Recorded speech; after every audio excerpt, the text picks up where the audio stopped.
రాసిన పత్రిక 2వ అధ్యాయము 14వ వచనము.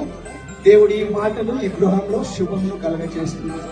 అది నరులందరికీ ఈ రోజు రాత్రి సమయమునందు సమాధానము కలుగునుగాక.